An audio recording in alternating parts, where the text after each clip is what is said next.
Can you guys hear me? One second, all right, Shane.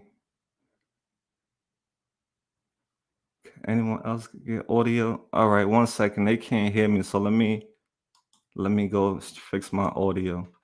Mic check, mic check.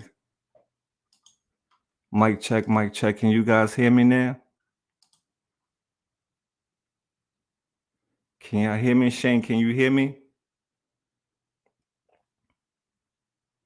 Oh, okay. All right. My bad. Yeah. I apologize. So let me start back all over. Happy Mother's Day to all the queens out there. God bless you. Sorry for the delay. Thank you for your time and your patience. Yeah. Shout out to all the mothers out there for letting us grow our own wings. So God bless you all. Every day is your day, mom. All right. Pet mom, human mom, so many different moms out there. So shout out to each and every one of y'all. Thank you once again. But yeah, I was on TikTok a couple of days ago and this guy popped up on my For You page because TikTok has a thing where when a video go viral, it'll show up on everybody timeline or home screen. So for some reason, when I clicked on TikTok, the first thing I saw was this guy video. So I clicked on the video and I'm going to let you guys check out the video. Let's watch it together. Okay, so I've been thinking about doing this video for quite a while now, and I wanted to make sure that everything turned out the way that I thought it was going to turn out and keep going from there until I did this and put this out there. So this is for people who are on MAT, and if you're on MAT, you know what it is. If you don't know what that is, might as well scroll on. You don't want to know. So anyway, we all know about the opioid epidemic and all that. I was swept up in it as well. And, a lot of people got on buprenorphine, Suboxone. I was one of those people included. The only thing about that is you're trading one thing for the other. Now, I'm not even doing that debate right now about MAT and what is and what ain't. What I'm trying to tell you is you can get off of Suboxone and you can do it with zero withdrawal. Okay. I know it sounds too good to be true. I thought it was too good to be true also, but I'm going to tell you how to do it. And it works. I promise you it works 1,000%. Go and get online right now and type in Suboxone doctors near me. It's going to give you a list of doctors who give the Suboxone shot in your stomach. It is buprenorphine and it is slow release. I took one shot for 300 milligrams. I went back 30 days later. I took a 100 milligram shot. I quit after that. I had zero withdrawal. I was an opiate addict for 12 years. Okay. I was on an ungodly amount of prescribed opiates for over a decade. Okay. I know what withdrawal is. Okay. I know what a high tolerance is. And you might think, well, I'm telling you, man, I'm different. No, you're not different. Okay. I've been through withdrawal just like everybody else 100 times. I've tried to get clean 100 times. I've been clean over 3 years now. My life is night and day different. I have myself back. My kids have their dad back. My mom has her son back. My dad has her son back. I'm a better, productive member of society. And anyway, that's all beside the point. My point is, if you want help, contact me. I will help you. I will help you find ways to get this shot paid for because this is a godsend. I'm telling you, it can and will change your life. You can break the chains all together. Okay. So go find out. If you have any questions, hit me up on here. I'll message you back, I promise. And have a great day. And go get clean. Clean. Have a good one. Okay, guys. Let me take that off. So once I saw that video and it touched me because I said this guy, he has the experience and he can maybe save some souls. So I reached out to him.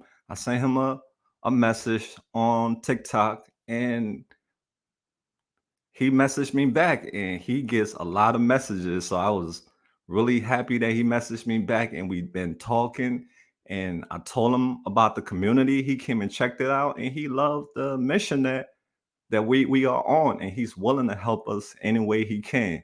So he's here today, and he's going to tell us about himself and also about this shot that he took that could save your life.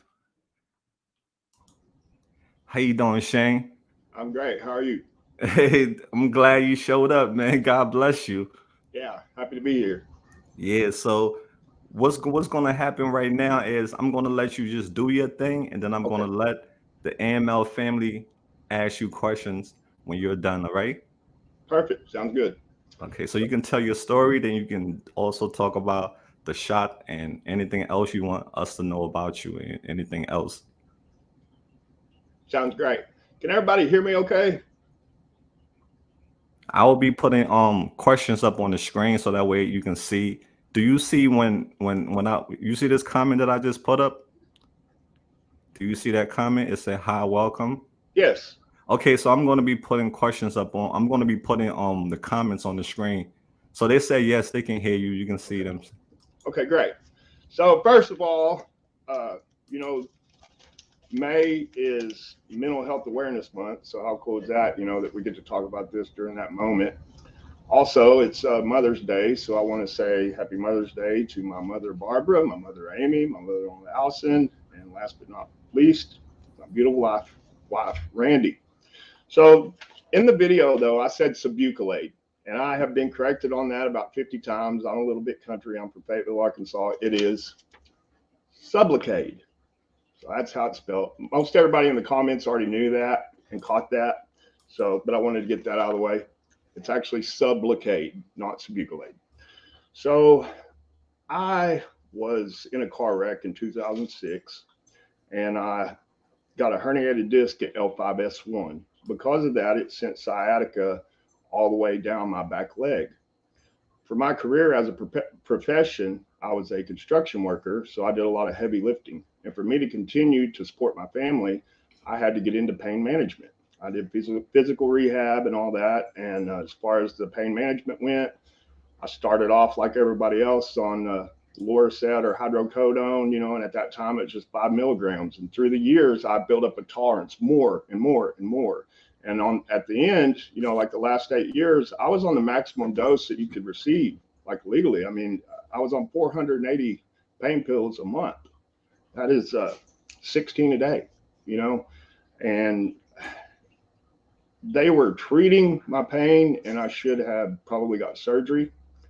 Uh, anyway, that's neither here nor there. But the thing is I decided, I think for the first time back in 2012, that I wanted to get off of opiates because I was getting strung out on them. I was very physically dependent upon them, and I wanted a way out. So I had heard of Suboxone, and a guy introduced that to me, and I went and saw a doctor, got Suboxone, and I was on Suboxone for a while.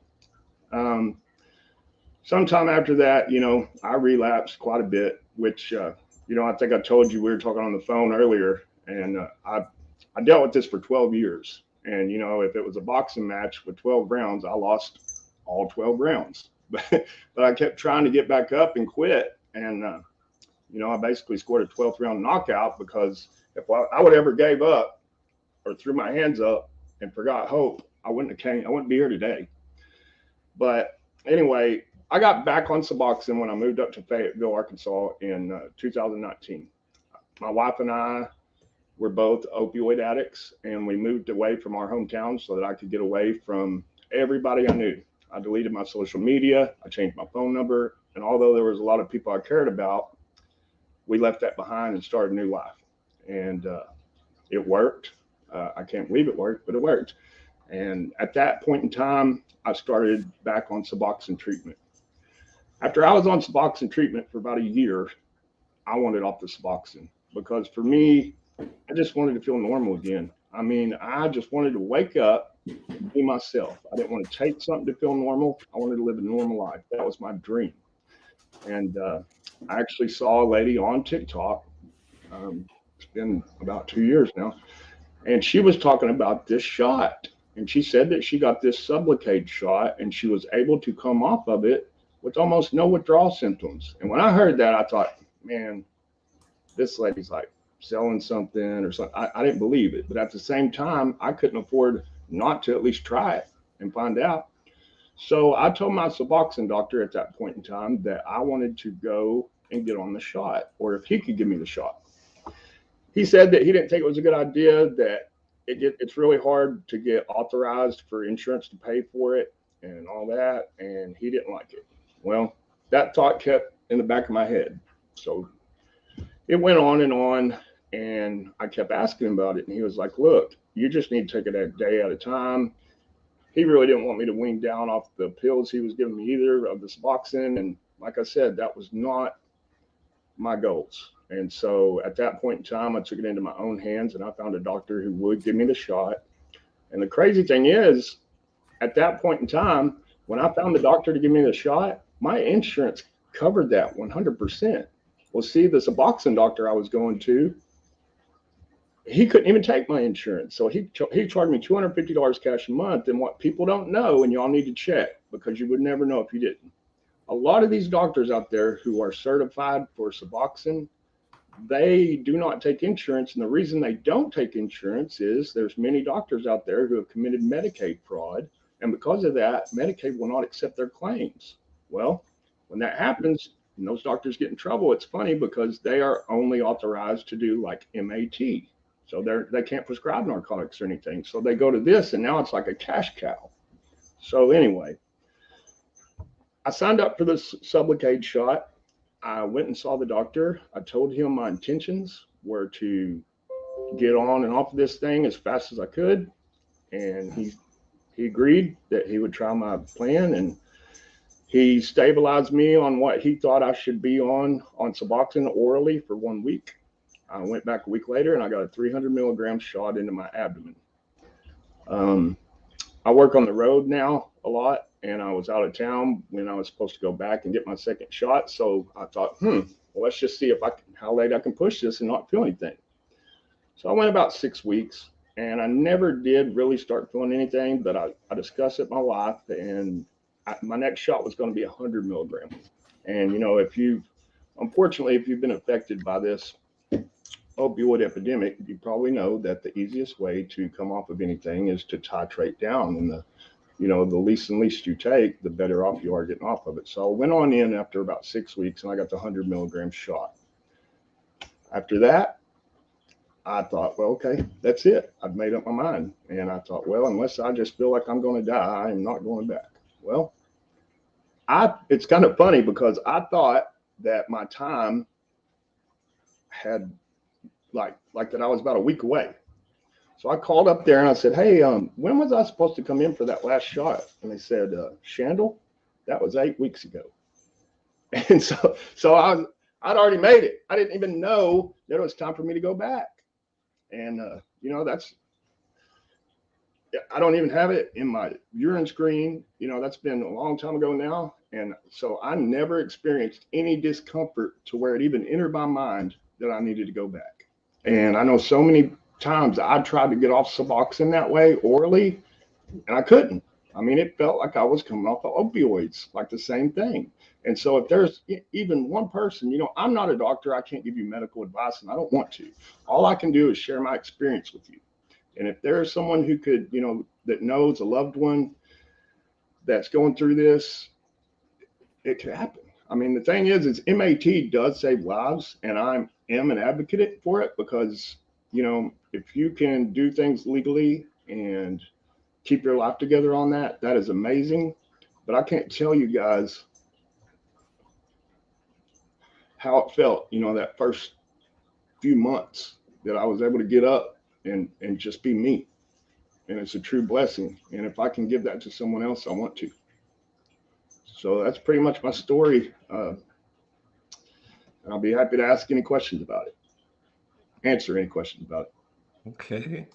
So yeah, thank you so much for sharing that with us, Shane. And I'll definitely get to some questions right now. And if you have any questions for Shane, make sure you drop it in the comment, and I'm going to put it on the screen. So the first one is from Brittany.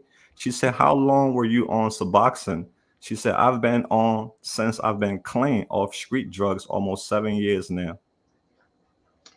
Well, the first time I was on Suboxone, like I say, I relapsed several times. So I was on and off of Suboxone altogether for probably, I don't know, maybe a year. But when I came back up to Fayetteville, I was on Suboxone for a little over a year. And I was on 24 milligrams a day, so 3 strips a day.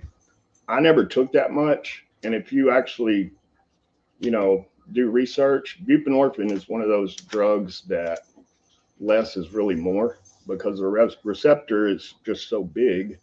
And once it gets plugged, anything else is just runoff. So if it was like a pitcher of water and you filled it up and you just keep pouring it on, it's going to come over. That's why doctors chose buprenorphine as an opioid agonist for that, because people can't get high off of it, but it does fill that void. As far as my personal experience being on the Suboxone, it was a little over a year when I went to the shot and then got off. Okay. All right. Let me see the next question, which I skipped. It was from Kat. She said, compared to withdrawing from methadone, what is it like? I can't speak for methadone because I was never on it. I will tell you that I Googled it because I have some friends and loved ones who are on methadone. And when they saw that I was able to do this, of course, they wished they were on something different. The thing about methadone is I can't speak about it personally, so it's really hard for me to forecast that. I can tell you that you can Google that. You can Google from methadone to Sublocade, and there's actual studies on Google that talks about some prisoners, some inmates at a correctional facility who were on methadone, and I guess the place they were at was going to switch off of the methadone, so they couldn't sell it or whatever they were doing there, and they were just going to give them the shot, and that was their choice. And so it documents each person and what their experience was with that. But each one, by the end of that study, was stabilized on Sublocade off of methadone. So it is possible. But I know that you have to wean down to a certain part, and then you would have to let it be out of you, because it would bring on precipitated withdrawal. Okay. So this Brittany said, okay, I want your help finding Sublocade. Okay. If you go to my TikTok, I have a video that shows the website. It is www.sublocade.com. And there is a tab on there even that says prices and resources, and they will help you.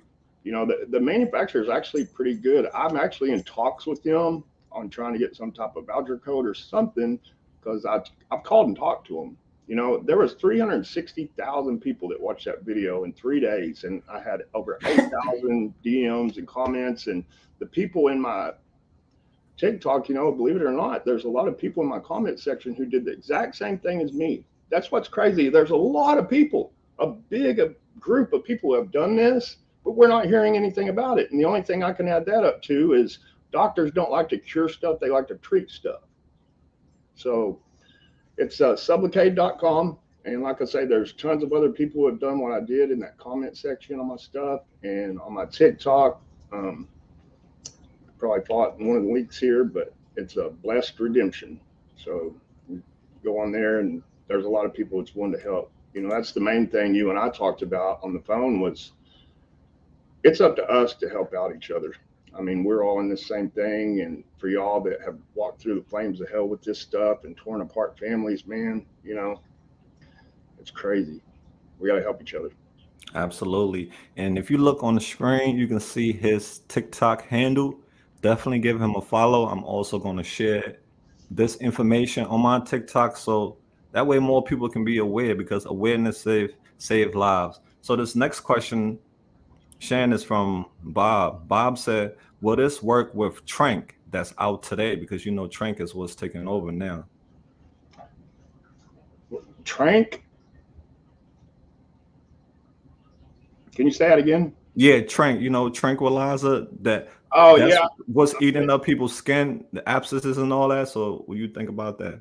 I mean, I don't know a lot about that. It hasn't affected me personally or my community, you know. And I will say, I do want to add this, and I know this isn't really answering that question. I'm not familiar with that, but I can tell you that everyone is different. And I agree with the people in the comments. Everyone is different. But if I didn't share what I shared, if the woman that I watched tell me about it didn't share what she went through, I never would have did it.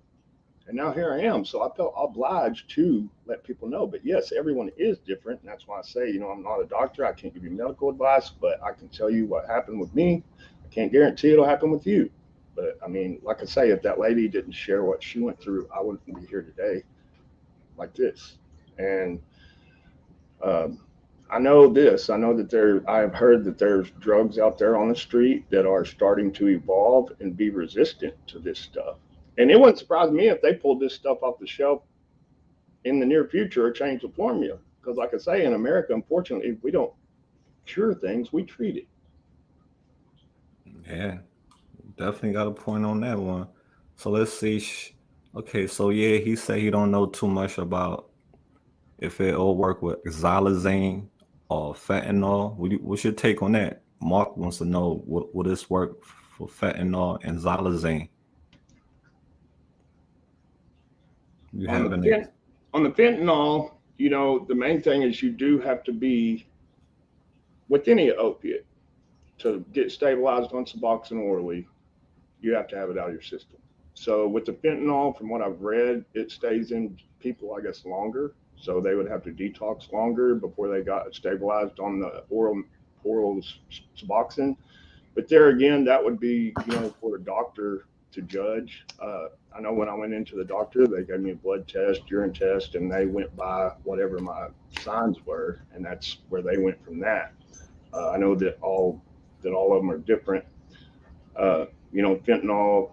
I have heard of some people who were on fentanyl where Suboxone didn't help them, and they were finally stabilized on Suboxone, but it took like over a week instead of 72 hours. So Understood.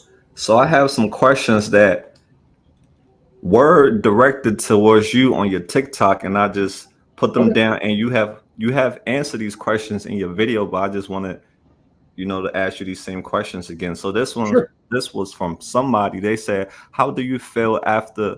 How do you feel after? Can you talk about that? And Yeah, what if anything you go through? Because I feel there has to be some sort of something there. So how do yeah, you feel after you take them and stuff like that? Yeah. yeah. So when I decided I wanted to get sober, even before I started taking the shot and got off the shot, I decided that I wanted to be as fit as I could possibly be. And I changed my life. And when I changed my life, I changed my lifestyle. I changed my diet. I changed my habits, and I changed what I ate. And I think that that also is a big factor in how you feel. You know, if you strengthen the rest of your body, then that part of your body that is permanently injured or that you have trouble with, and that's why you were on the pain pills to begin with, uh, you know, that won't bug you that much. Now, another thing, though, also want to talk about is the mental part of it. You know, I was ready to quit.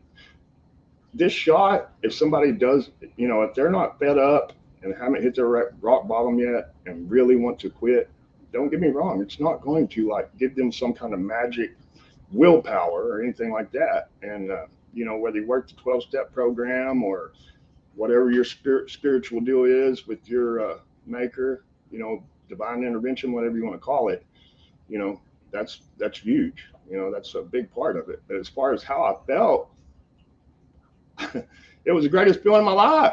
I mean, you know, for 13 years, I would wake up and I'm not me, and I have to reach something to make me me or me comfortable. You know, so it was so freeing not to wake up with chains around your arms. You know, it was almost like being in prison for 13 years and you wake up in your own bed.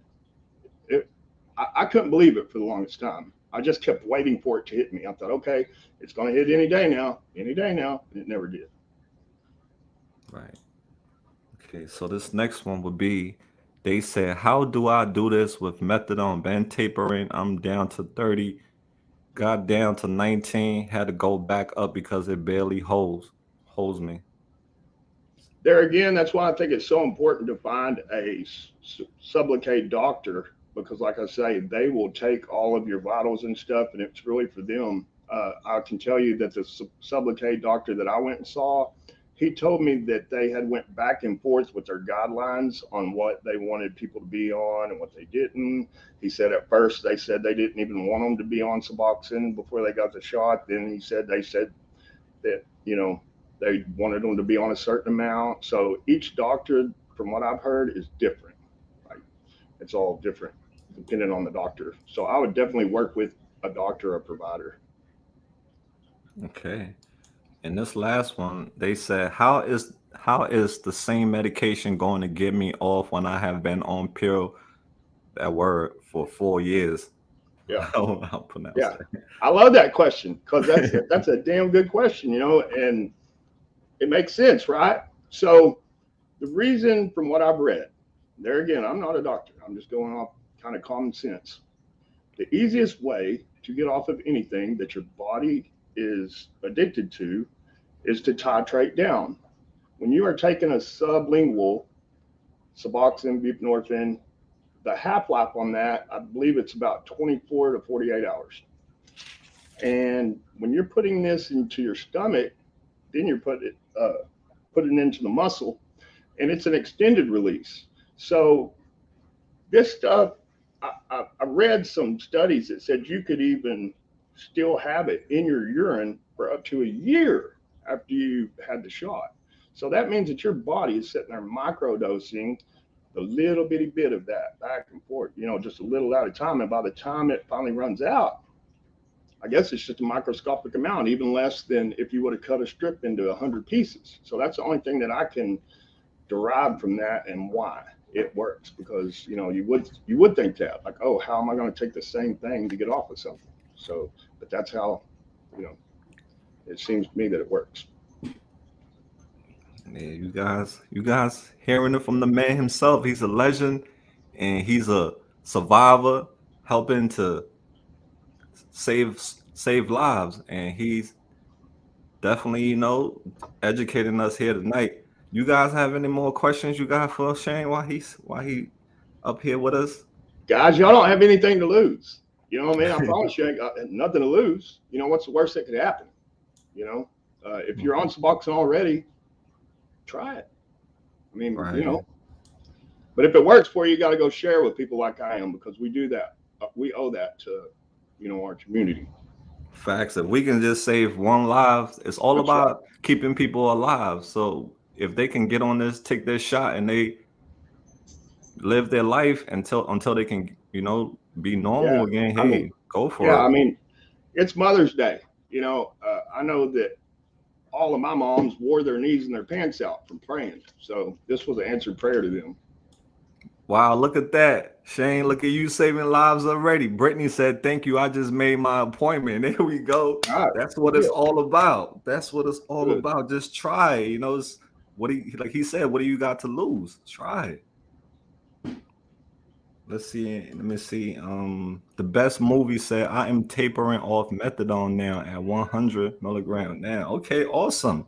That's what's That's what up, I'm guys. really praying for. I hope that we can have some people that are on methadone do this so they can share their experience with us. I really hope that happens. Absolutely. The more people can give us solution on what worked for them, it might work for somebody else. We know what might work for him may not work for you, but give it a try and see, like, what do you got to lose, right? So let's see. What the F? Opiates feel amazing, but anything that makes you feel like that comes with a price. All right, let's see. So Shane, tell us about your diet, man, because when I looked at your profile, you was a skinny guy at one point, and then tell us, man, what motivated you, and how much do you weigh at that point, and what motivated you into getting into working out and stuff? Yeah.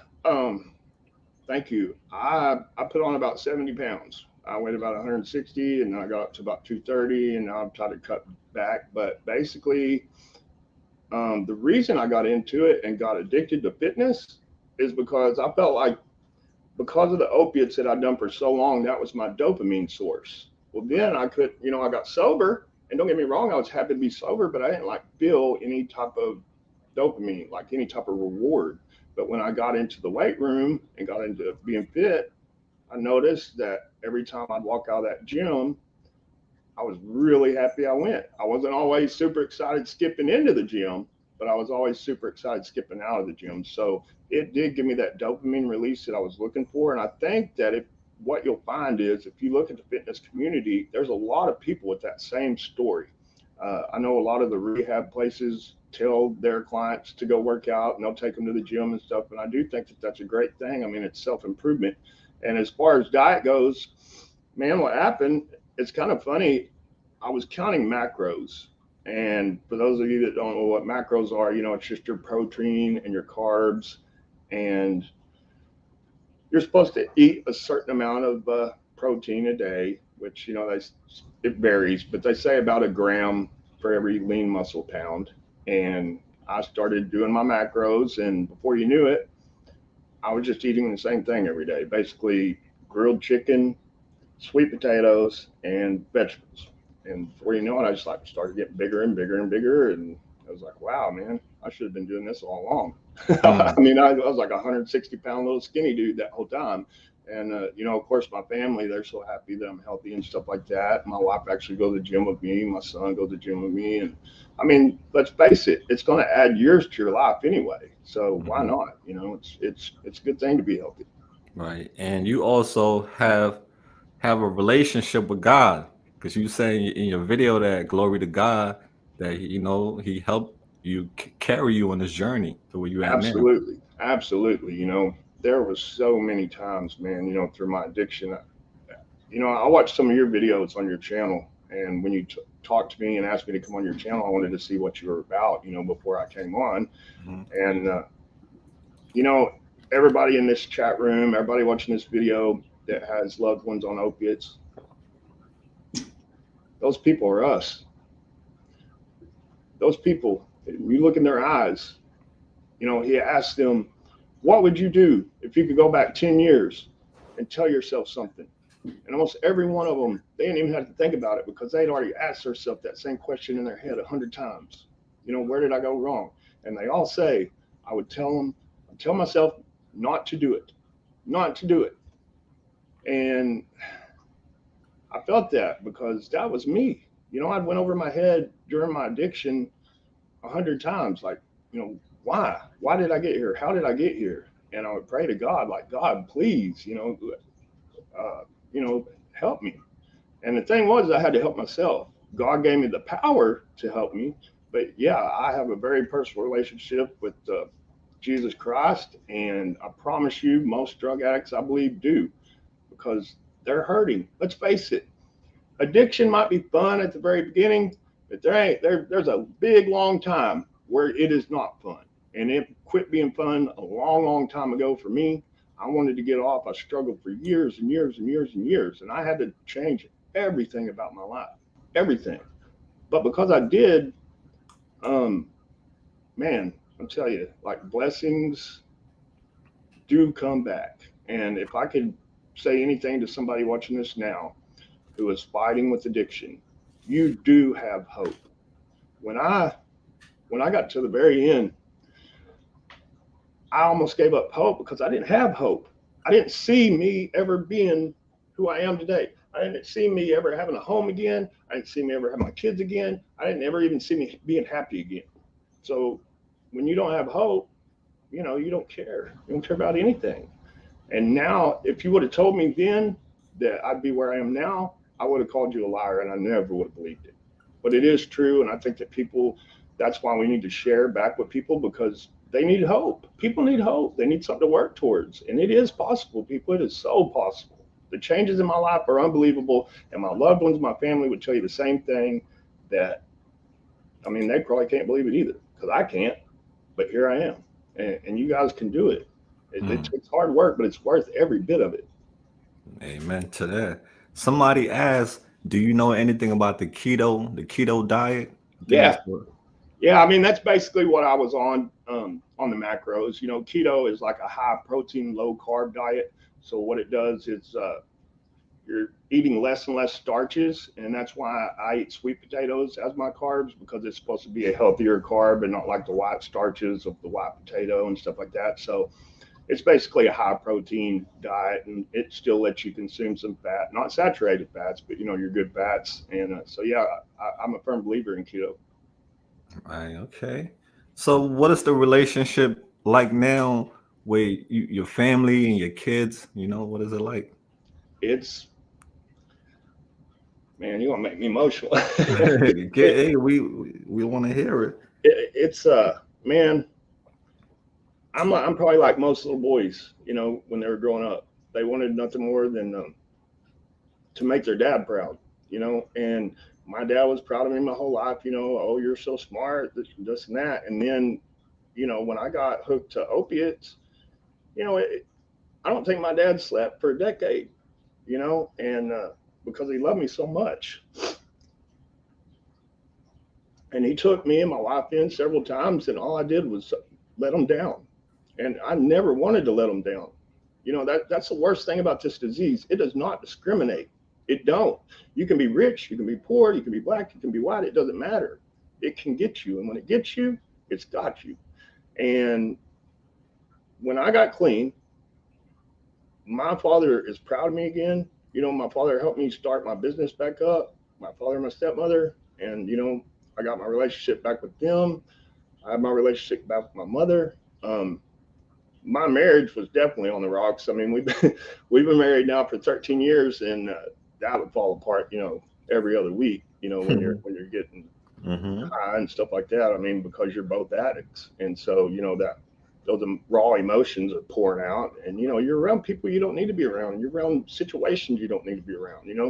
As far as my kids, we go to court next about 30 days, and right now we have joint custody of my son, and I'm hoping that we will get him full time. It looks like we're going to. And my daughter is 16 now. That's another thing, guys. If you are still addicted right now, I promise you this. For some reason, it seems like our little worlds are put on hold, I guess, because what's important to us, whether we like it or not, is the drug. But time just goes by.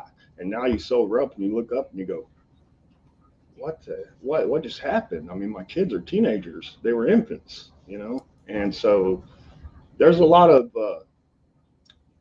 redeeming that I have to do with my kids and my family, but I do have that back now, though. I have my little brother actually working with me on the road and stuff like that. And it's funny, I was a window installer, and when I got addicted to opiates, I quit doing that for the main reason I didn't want to ruin my relationships that I had in that business, because I knew I wasn't right. And if I couldn't do something right, I'd rather not be doing it. Well, I got back into the window business here about 2 months ago, and I got my first job last week, and I'm putting in an entire apartment complex full of windows for about a lot of money, like a really good deal. So I'm telling you, the blessings have just kept pouring down. And I believe that if you live with integrity, and that if you live and do the right things, that will continue to happen. I'm not saying that every day is going to be sunshine and rainbows, but I can tell you this, when I wasn't living right, my luck was the worst of all time. So if y'all are trying, don't give up. One of my father's favorite sayings is, you can't whoop a guy who won't stay beat. So in other words, when life knocks you down, keep getting back up. Keep getting back up. Answer the bell. It ain't over. There's hope. So, what do you do now to occupy your time, Shane? Well, I work and I work out, and I have 2 little schnauzer dogs, and it's kind of funny because people see this big guy and these little lap dogs, but they become like part of my family. Of course, I try to spend as much time with my kids as possible. I'm a big Razorback fan, and since I moved to Fayetteville, it's right here with the Razorbacks. So I like to go to ball games any chance I get up here, and it's a beautiful place here. We just go for a lot of walks and just enjoy life, the simple life. I mean, I don't run up and down the road. When I was using, of course, I ran up and down the road like an addict does, and was chasing my tail. And it's funny when you get sober, just how happy you can be just sitting in your own home, watching the ball game with your dogs, just simple things make you happy again. And that's really nice to be able to be content, happy with your life. Absolutely. And what are some of your dreams now, Shane? I think I'm living them. I mean, I honestly, my wife and I talk a lot, and I'm at a point in my life where I have most of the things I want. I don't want for a lot of things, and really, I just want to give back. That's what makes me feel good now. And if I can help people, I want to help them. That's the part, other than working out, that gives me that dopamine and makes me happy. I want to give back to this community because these people were me, and I want to help them any way I can. Awesome, awesome. And you are definitely helping, man, by sharing your story. Everyone in the chat telling you you're such a strong man for sharing your story. And, like you said, don't quit, right? Don't quit. Don't reset that clock for nothing because Don't it's not quit. worth it. Don't quit. Answer the bell. Get up and try it again. And if you fail 100 times, try 101. Mhm. There is hope. You can do it. I mean, nobody said it was easy. It's so easy to fall down. It's hard to get up. Mm, But you just keep getting up, and you'll get there. right. So divine word say, yeah, you definitely are spreading awareness. Happy Mother's Day. So guys, we have the man here. We don't want to take up too much more of his time. You have anything else you would like to ask him? Let me put his handle for his his Instagram. No, I'm sorry, for his TikTok. Shane, Yeah, you got to get a YouTube channel. You got I a YouTube know. channel? I know, man. Like I say, when I got clean, I deleted all social media, and it's Okay. kind of funny that the one I ended up with was like a little kid dancing at. But nobody, I didn't know anybody on there, so I didn't want to run into any of the people I really knew. And Right. that's what's sad. I told you that I took all those people and social media off, and what's sad is, man, I could go down a list of my friends then, and I think I have two that are alive and not in prison, and I have about 20 that have passed on and in prison, and that's where that lifestyle gets you. You guys can see that's Shane And I TikTok want to channel thank right y'all there. for having me. Yeah, man, we appreciate you. Let me go back to the comments to see if anybody else want to say something to you before we let you go. Let me see what you guys are saying. Anybody want to come up here and Shane, you got a little bit of time for us, like 10 minutes? Yeah, You got 10 minutes? I'm going to absolutely. drop the link, guys. I'm going to drop the link if anyone would like to come up here and vibe with us. Ask any questions you want to ask Shane. That's the link right there. Yeah, so it's a situation of a girl that's in Kensington right now named Danny. And I don't know if I don't think you saw the video, but she's out there. She's in a wheelchair, man. She's in a really bad state. And it's just like society, the government, people who are in power are not doing anything about it. And I put the video out hoping that somebody will see that and it will touch their heart for them to go try to help that girl. Because at this point right now, it's beyond her helping herself because her brain has been hijacked by the drugs. That's So another thing I like to add. When I kept trying to get clean, I would go to jail or, have a reason that I couldn't. I had to be clean for a certain amount of time, and my mind didn't come back until I had years clean. right, exactly. I Because thought it did, but it wasn't up to speed. it definitely changed your mind. And that's her right there. A lot of people have been trying to get her to go to the hospital, and she keeps saying she's gonna go. I was even there and I was trying to take her to the hospital, but you know how it is. She says she's not ready. She got to go get well first. She get well, then she's not ready to go yet. So it's like a ping pong. And it's sad because she's dying right in front of our eyes. So what is the government doing about a situation like this? They're just watching it happen. So we as people who have compassion, what are we going to do about this situation? It's tough. What's the answer? That's what we're looking for, the solution. Does she have MAT in her area, or she just don't have a way to get there? Or there's ways to get there. You know, in her video, she said that when she go to the hospital, a lot of the times when people in her state go to the hospital, the nurses, you know, they look at them in disgust Yeah. because of the abscesses. It smells so Yeah. bad. They get Yeah. Did you see the basically Edwards lady, I guess, from Tennessee that needed help and was at the hospital and they called the police on her and the police are sitting there laughing at her? She died in the back of the squad car. You guys wow. see that about a month ago? Mm-mm. Oh, yeah. And that's the situation we have right now because some people mental health is really bad. They cannot help themselves. Well, for So them to sign up to get Medicaid, you know, they don't got an address. Well, they're going to pull up their laptop and sign up. You know, we got to have right. advocates for these people. Exactly. Yeah, for real. Because so many people are dying on the streets of Kensington, and so many family are missing their loved ones. You don't know if they are dead, if they have been trafficked. So many bad things goes on in that place, and it's like it's not being looked at as a huge threat. It's just like one of those things they show it once in a while, then they forget about it, then they show it, and they no, you have to. This has to be top 5 situation that needs to be, you know, the public need to be aware of. Absolutely. I mean, I don't know of any other thing out there that you can talk to anybody and it has affected them somehow in their life, whether it be a loved one, a friend of a friend. I mean, everybody knows somebody that had a problem with this. What do you think the solution is, Shane? I wish I knew. I think that number one,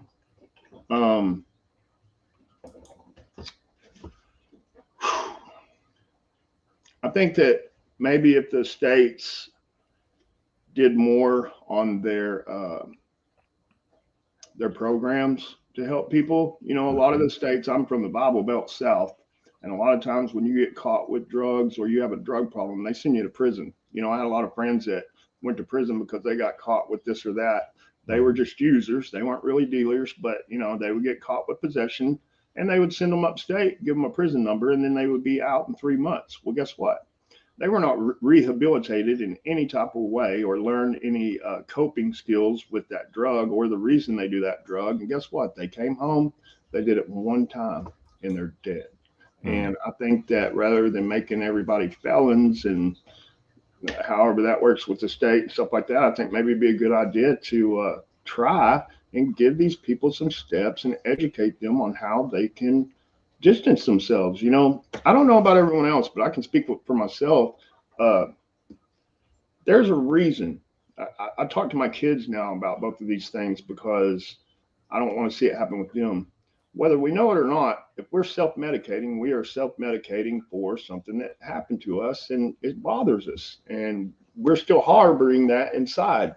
And we self-medicate for that when we could have got help maybe and, you know, came to terms with it, had some coping skills, learned to not have to self-medicate for it and it be a cancer that's eating you inside.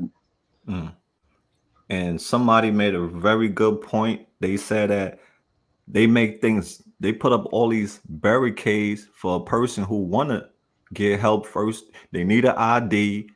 A lot of these people don't have ID. So if you don't have an ID, you're basically Absolutely cut at a disadvantage. And then before the rehabs take you, you have to go to the hospital and get all those abscesses and everything treated before the rehab would take you. And then when you go to the hospital, it's crazy.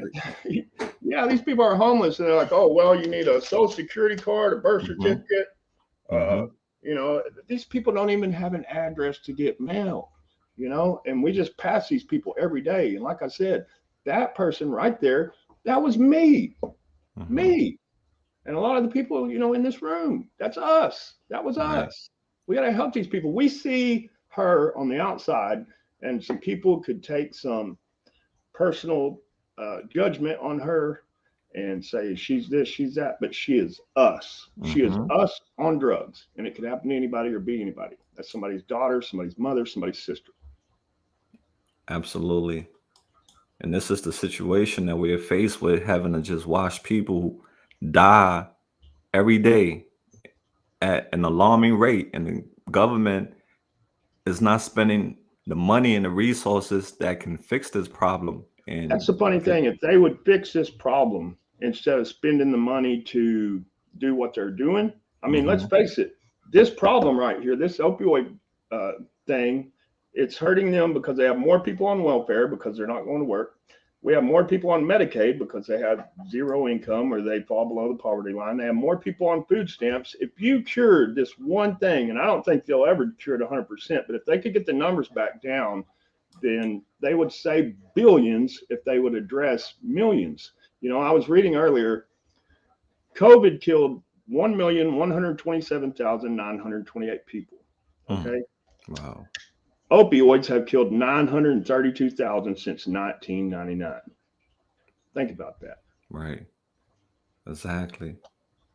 And they called the coronavirus, that was an epidemic and it was a pandemic. Blah, And you blah, blah. saw Number one concern. Here's something that right. killed just as many people the last 5 years, and that's what I'm saying. Why they're junkies?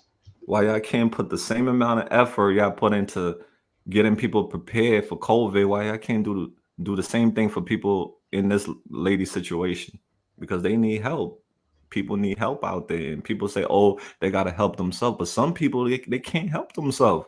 Yeah, I like what one of the commenters said. It's a generational issue, and that person's definitely right because it goes down the line. And if we don't teach our kids, it's just going to keep repeating. You know. And when you look at the world nowadays, the kids that are in the society, that they are filled with trauma because so many things are happening in front of their eyes, and they're becoming that product.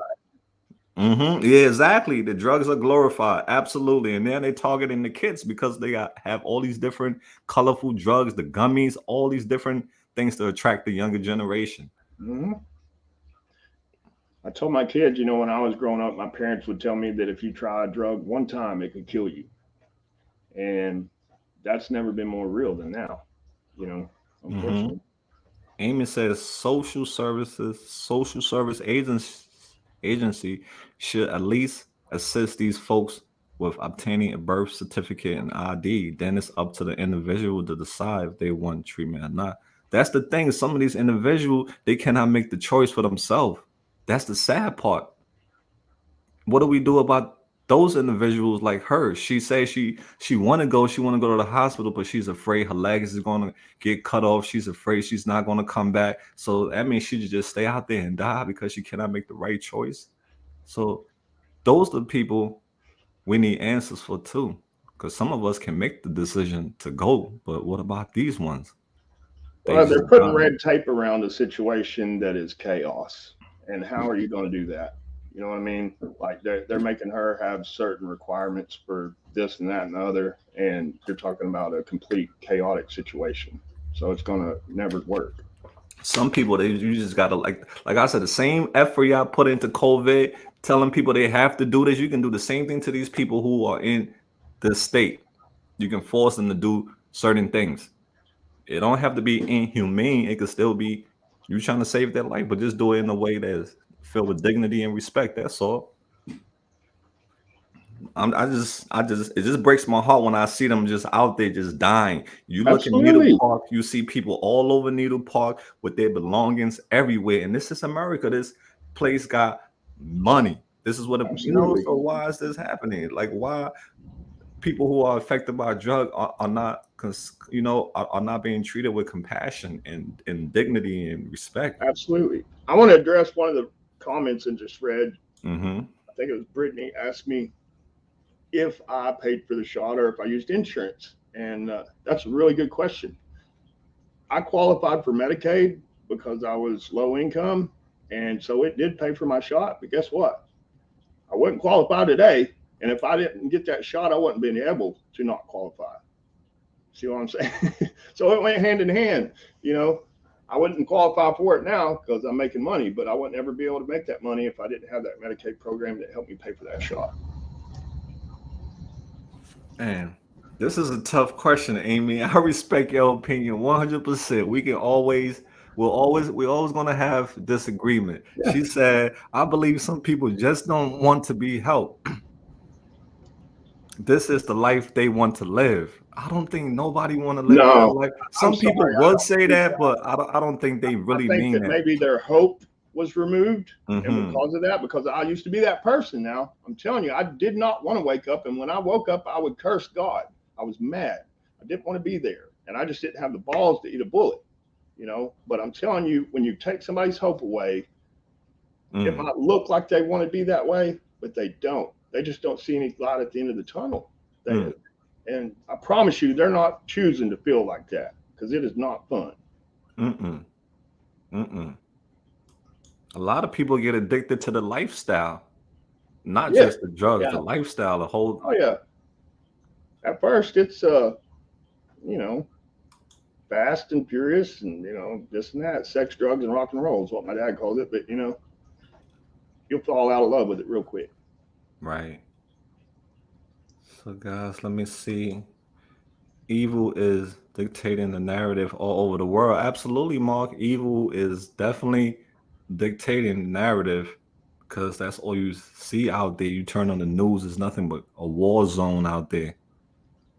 I love that comment. I read somebody say, "Yeah, you spent so much on dope when you were chasing it." I've had a lot of people comment like, "Man, Shandall, that shot's $1,800," and I'm like, "How much you spend on your drug of choice last year?"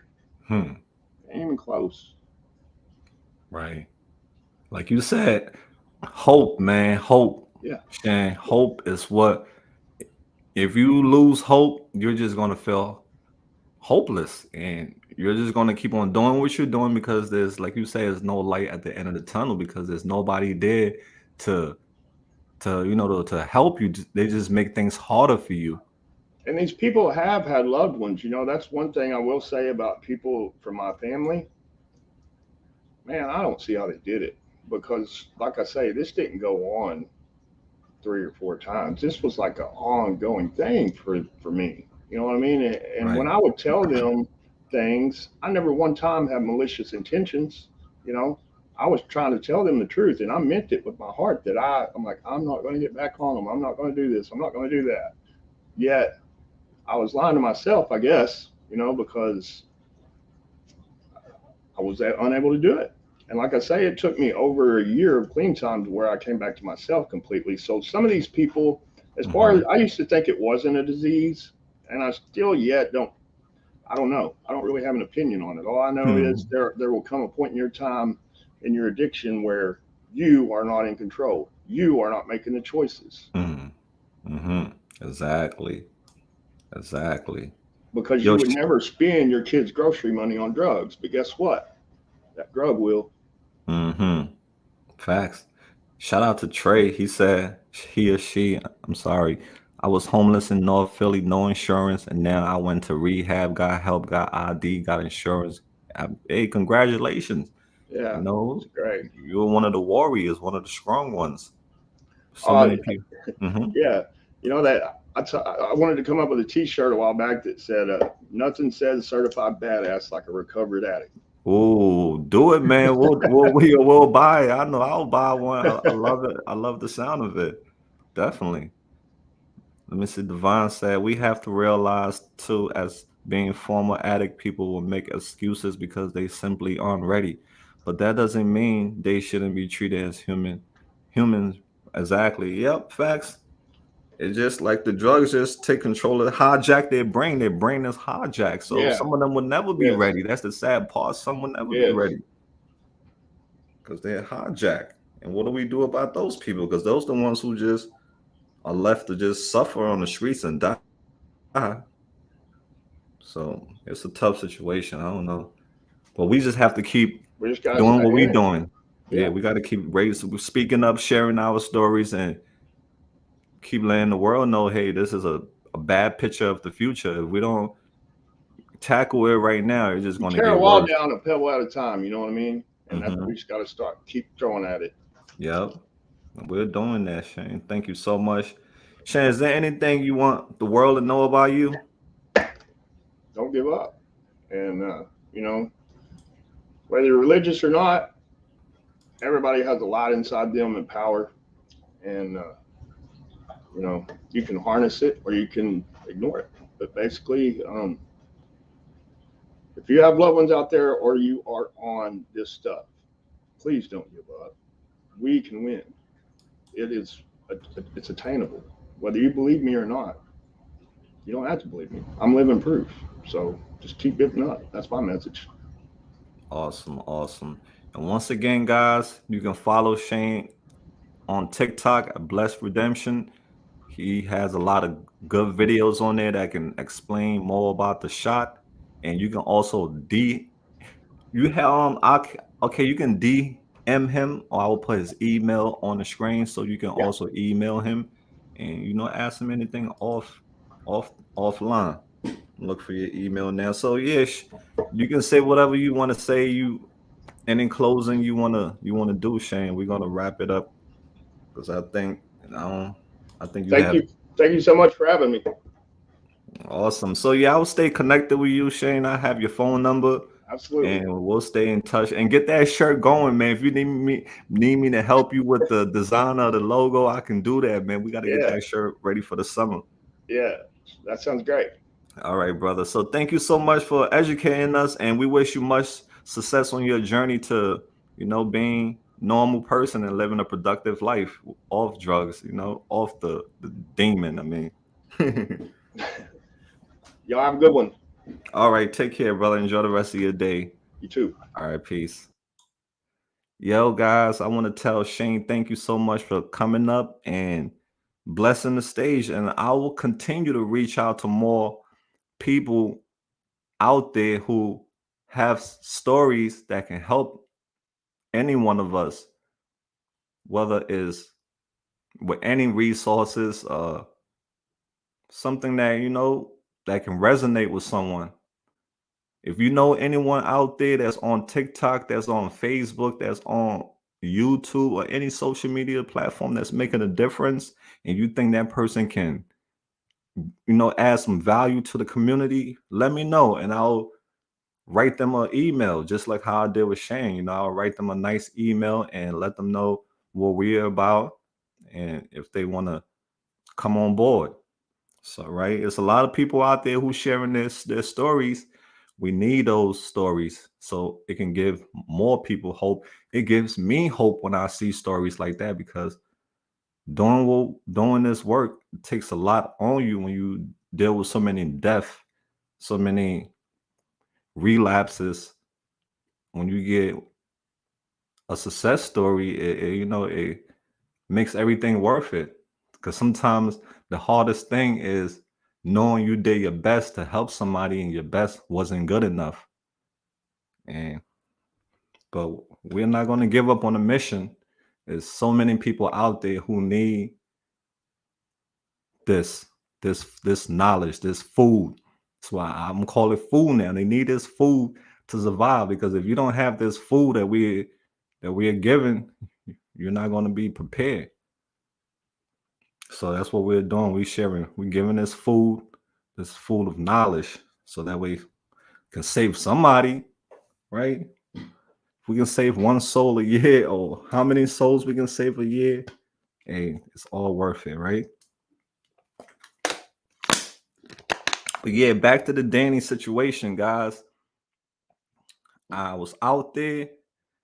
I was trying to get her to go to the hospital. I'm like, listen, we have to go to the hospital. But it was a runaround with her. She wanted me to get her money to buy drugs and all this stuff. And I wasn't down for all that. But she did get well, but she still wouldn't let me take her to the hospital. And, I have stuff to do. So I told her, are you sure you're going to go? Call an ambulance. If you want to go, there's people walking around back and forth all day. They'll take you. They'll call an ambulance. So I'll be back out there to check on her to see if she went to the hospital. If she didn't go, we have to take matter into our own hands and 302 her. Something.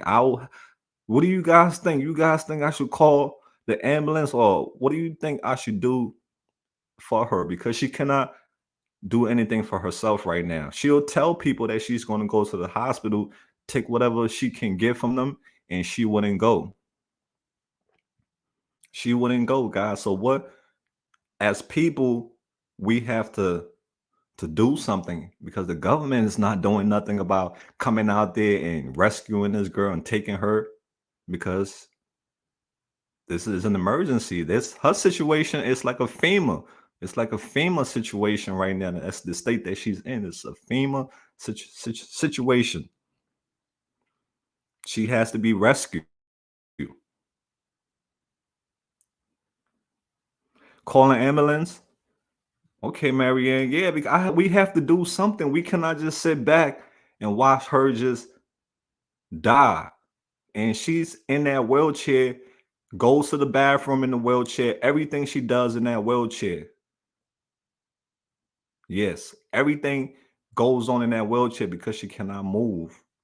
She everything, guys, goes down when she sit in that wheelchair, and she's just in one spot, and she hasn't taken a shower and she don't know how long.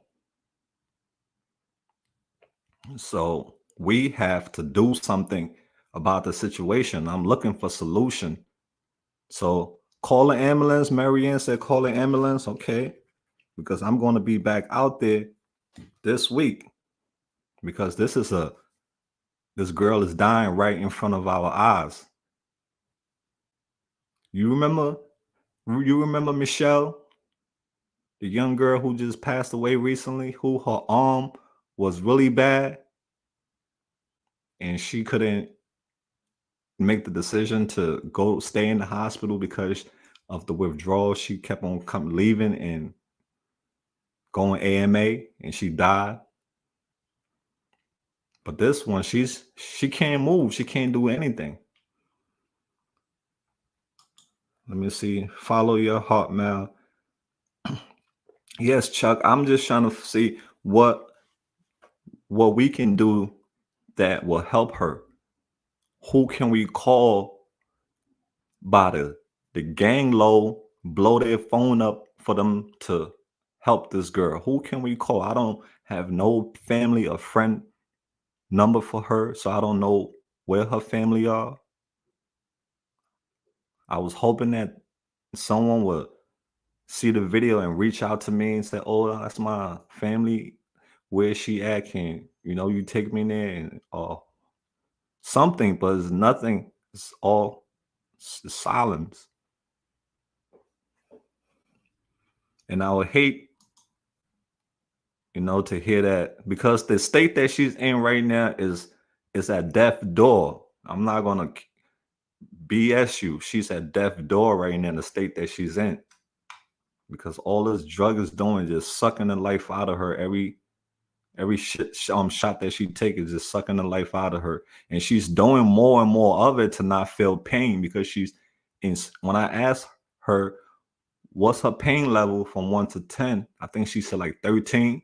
So she's in a lot of pain, and to relieve that pain, she's going to shoot more of that poison to not feel that pain. You know how it is, guys. Tell me about pain. You know about pain. When you have a toothache, it's excruciating toothache, or you have any type of pain, and you can take some type of ibuprofen, 800 milligrams to get rid of that pain for the time being. And that pain come back again, you're going to run back to take more ibuprofen. So that's how it is with her. The more that pain come, the more she got to stay numb. So the situation now is, her situation is not only physical hazard to her, but to others around her. And if she's sharing needles, and you can see the situation when I pull up on her, it was really bad. Needles was everywhere. I feel bad for the girl, because they see the needle right there on her trigger warning. Oh, I didn't even put that on the screen. So, yeah, it is on the screen, trigger warning. But yeah, you can see that's what she's kidnapped by those things, those hooks, the devil hooks. She's kidnapped. So she has to be rescued by us. You can see this girl, you can see the facial structure. What it's doing is just turning her, she's decaying right in front of our eyes. And I'm just hurt that the public, society, those who have power, are not doing anything about human lives that are just getting taken away. And that just shocked me because I can't get a hold of it. I can't understand why is this happening in America, a place that's supposed to be filled with compassion and empathy and everything else. So I don't get it, guys. Let me see. If you guys have any church numbers, and give me all the numbers you guys can give me, any help that you guys can send my way for me to, any resources you know that you can call for us to help this girl, because we have to do it as the people. As the people, we have to rise up to save this girl. That's how it works. You can see the big difference from 1 year ago to now is she's at death door now. And if we don't do anything about it, that's on us, even though it's her. But how will you feel if we had the power to save this girl and we didn't save her? You'll feel bad. Compassion BS. If we had, my shirt is gonna be make compassion great again. That's gonna be my motto. Yeah. Show some compassion. That's my motto. Show some compassion, or make compassion great again. Because this situation needs people with compassion.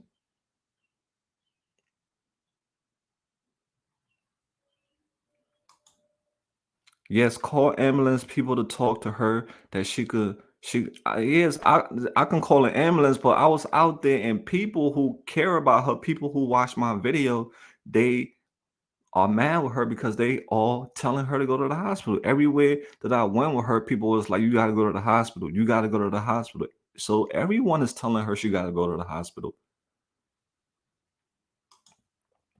Government has no compassion. Absolutely not, Marianne. They are heartless. I would really say that they are heartless, because this is a heartless situation. If you don't do nothing about this, that's heartless. And I have seen them do so many heartless things to people. Real demon, evil. Because there's no way in the world you can have be a person of compassion and then you do evil things to people.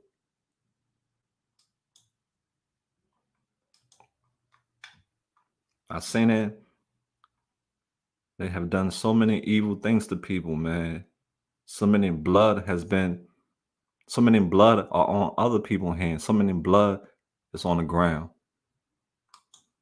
And I really believe Kensington is cursed, because so many people die on those grounds. That place is cursed. It's haunted. If she don't get help soon, absolutely, Marissa. She that's that look, the look that's in her eyes. That's death. The look that's right. She's that state. That's a death state. Thank you, Mary. Happy Mother's Day to you, dear. God bless you. Thank you also for the 20 beans, and thanks to Christine for the Uber card that was used to hand out donation this week. But yeah, this is a tough situation, guys, and I'm asking you guys, we have to do something as people to save Danny, because she's not going to make it. The abscesses that's on her legs, I can imagine how bad they are, and that's what ended up killing Michelle.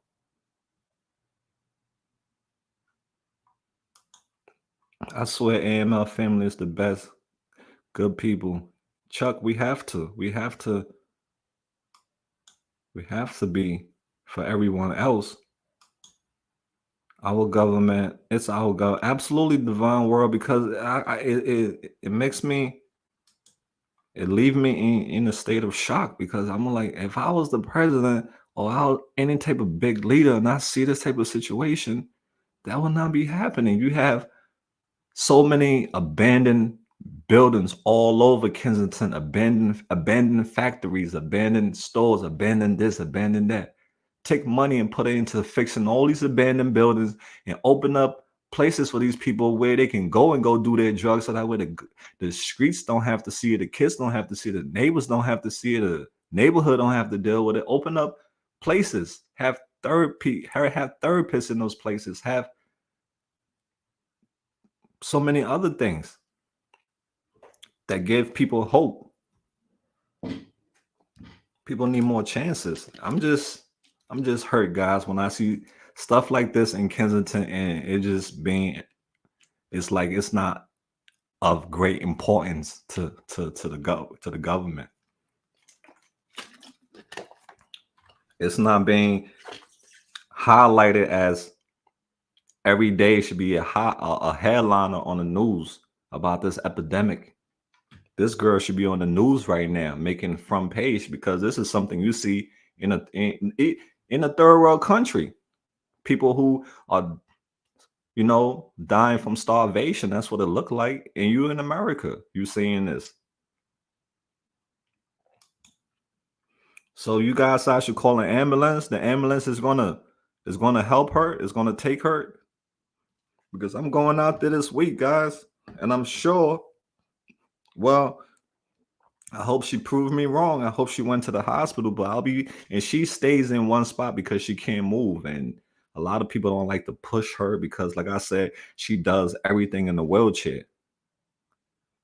So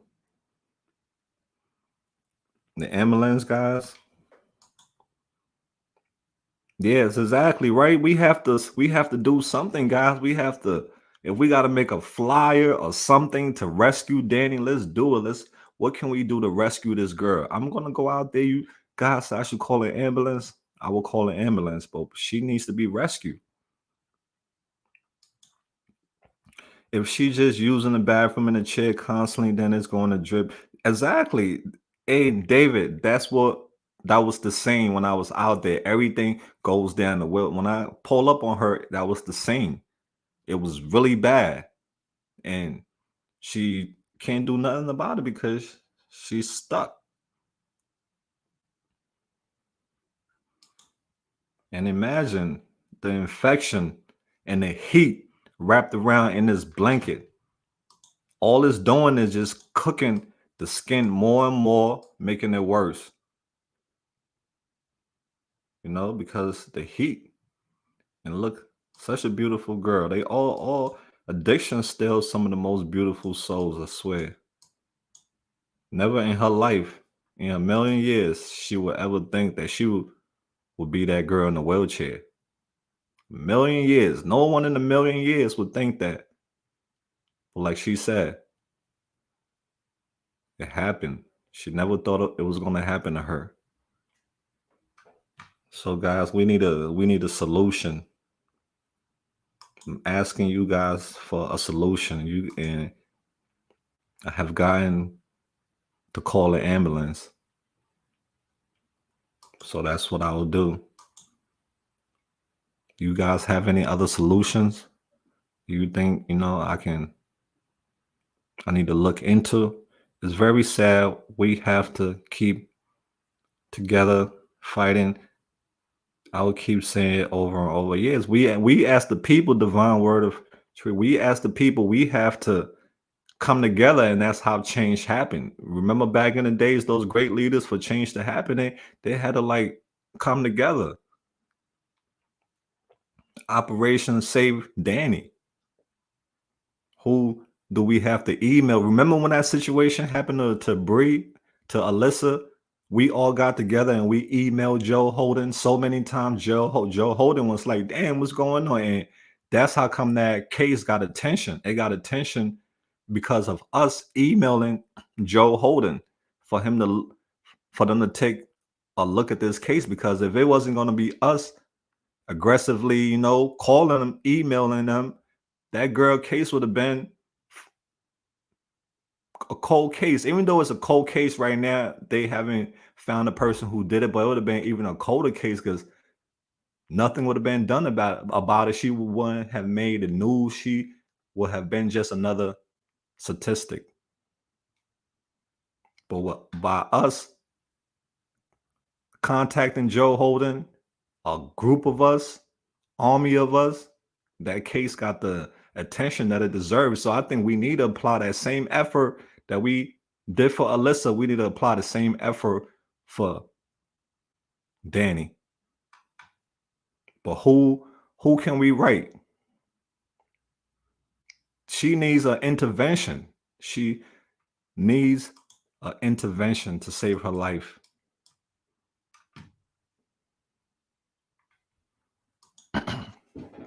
That's all I'm saying. We have to do the same. We have to go about it the same way we went about Alyssa's situation, getting a hold of some type of media outlet and writing that person and letting them know the situation. A bunch of us, an army of us writing those different outlets, and something is going to get done. Because if we don't do that, nothing is going to get done. Let me see. No matter how you say it's any profit made from someone addiction should be 100% be put into the government for these people. But what if it's the government that's causing a problem and making it an obstacle, making it harder for people? So that's where it's not about the government now, it's about the people. The people sometimes have to rise up against the government because the people who are in power don't have no compassion. So are we going to keep on saying waiting for the government?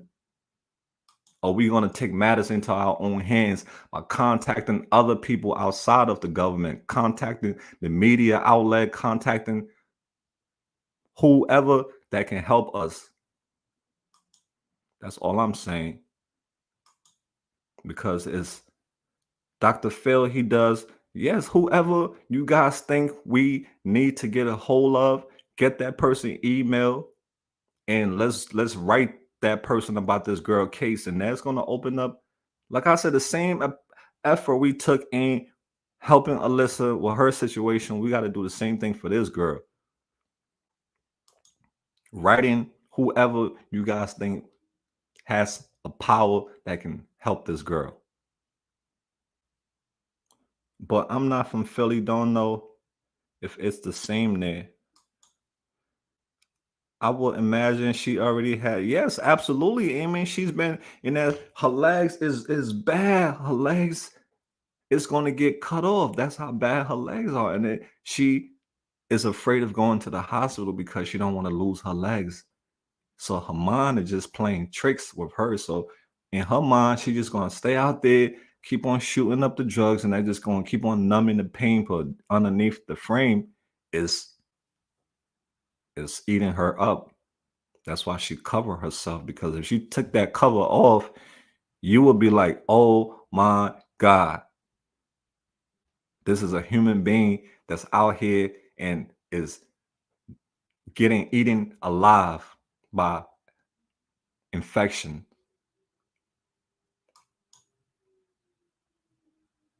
Miss R and Mark and Mal. It takes a village. Absolutely, Rocky Road. It takes a village to help one person. And that's why we need to come together and find out who can we write. Who I'm going to do the ambulance thing.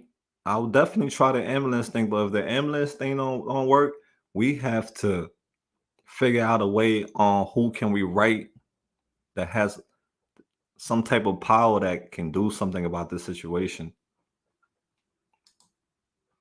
Because sometimes, you know what they say, right? The pen is mightier than the sword. The pen is mightier than the sword. Because I know some of you will write something in that email, pour your heart into that email, and we send it to whoever we need to send it to, and give them this girl's situation, and they'll do something if that person have compassion. Because this can be your sister, this can be your friend, it can be it can happen to anyone you love. But we have to think of others. We have to think about others, not just think about ourselves. It doesn't have to be in our shoes before we should care. We should care. Think about others. Wouldn't you want others to think about you if you start a GoFundMe? Wouldn't you want people to donate to your GoFundMe, support? So it's like the same thing. And they don't have to know you. It could be a stranger. Let me see. Contact her. I wish I knew her mom. Mary, I don't have no contact information. She doesn't even know, the situation with her mom. I wish I knew her mom information. I'll call her mom. Then he can get ASAP intervention. Marianne, are you from the area? Maybe you can drive there and call ambulance. Mal doesn't have a car. Nah, it's all right because I'll go, I'll go there and I'll call an ambulance, but is the ambulance going to do something about the situation? Or are they just going to be like, oh, she doesn't want to go, so we out? That's my only concern. Are they going to do something about the situation? Unfortunately, as sad as it is, we can't make her go.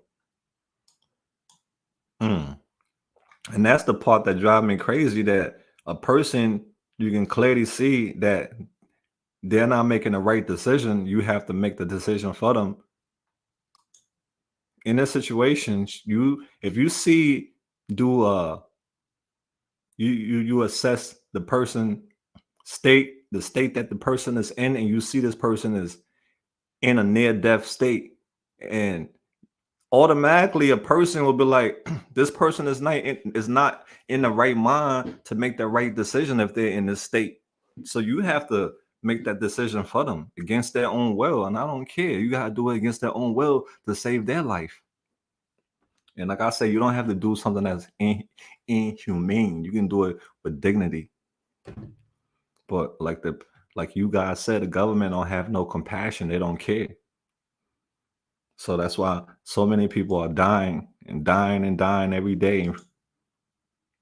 Nope, but if she can't take care of herself, she can get into a rehabilitation hospital or care facility. Email a clip of the video to the leaders in Kensington, head of social services, governor. And hey, listen, email me. We got to do this as a team.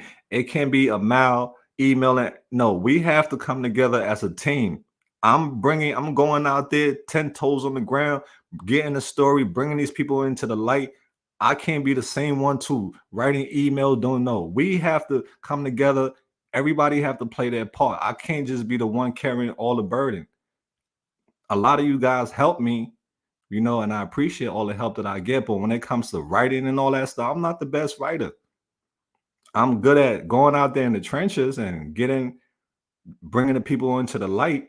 But we need a team also that can write and get the resources on who we can, like the lady who sent that Joe Holden email. She sent the email. She said, let's write this email, and we all wrote Joe Holden, and Alyssa's situation got some attention. So we need people who can get the resources. I can't do everything, So you can write the leaders. You can, we can do all that stuff. We can all do it together. Right? We all have to play our part. We all have to do something. Look for numbers, who you can call, any officials that you know of. Screenshot the video and send it to them. Right? Together we are powerful. Teamwork makes the dream work. On a football field, everybody play a position.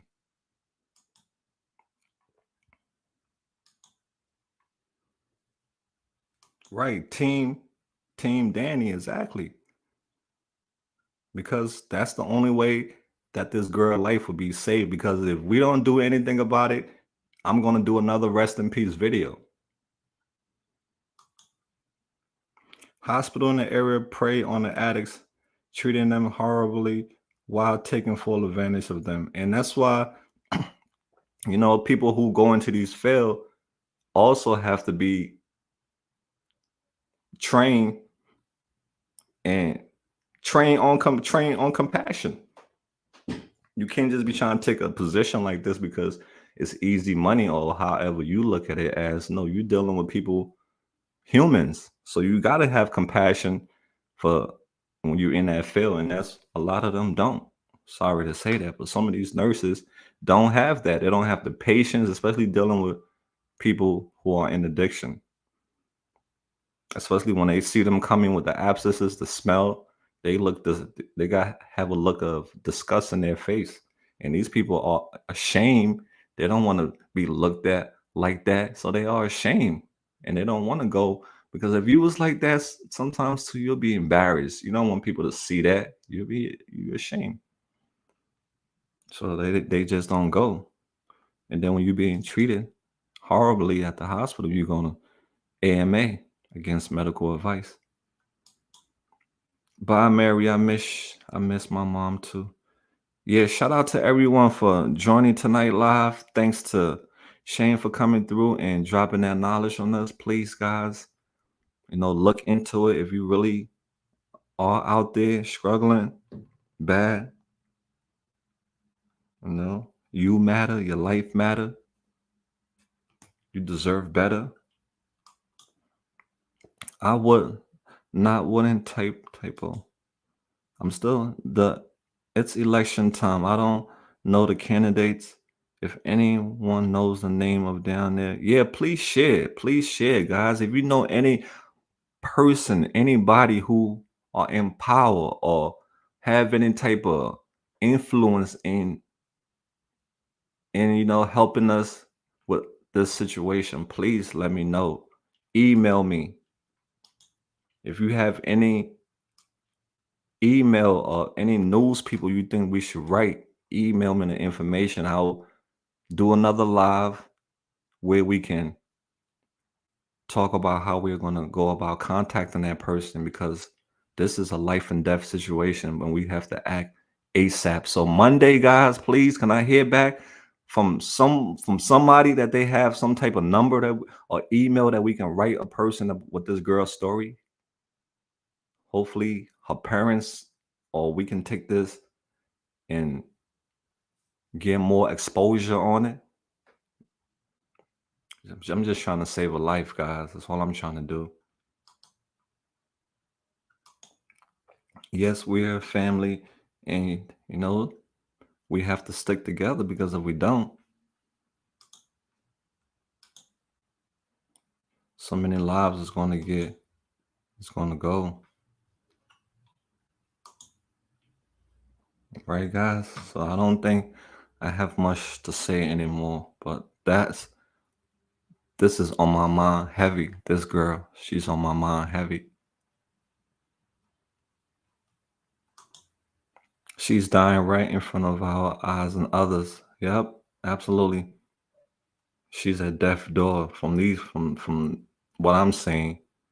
And I'm just hoping that somebody can be touched to take this situation, this case, serious. Sally, I think the government sees it the same as you can't have rich if you ain't got poor, sick. Well, the answer isn't maintenance drugs. What is needed is less destructive drug that gets people high.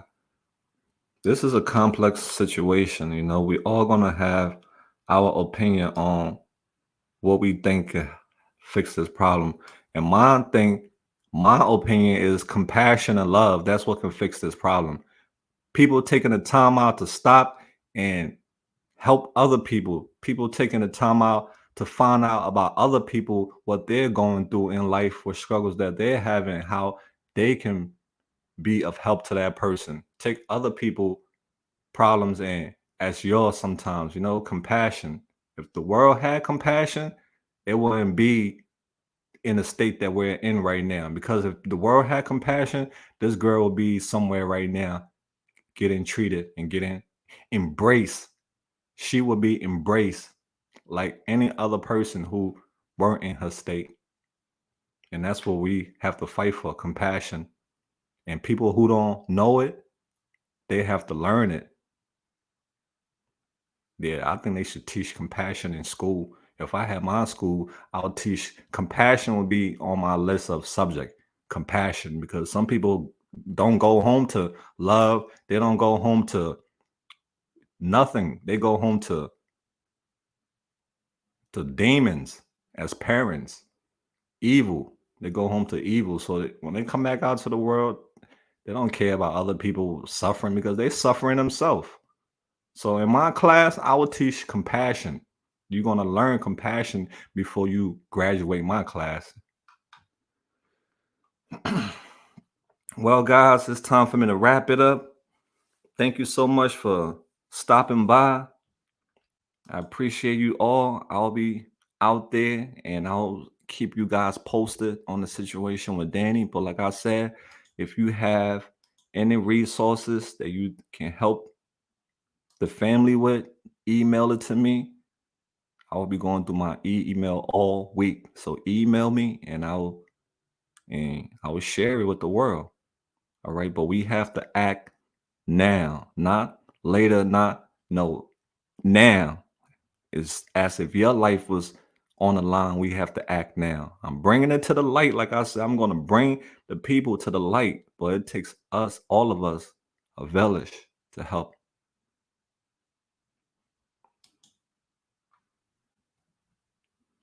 Shout out to Mark. Appreciate you, Mark. Shout out to everyone who have been, helping Kathleen with her new apartment. God bless you all. May you all be blessed a billion times.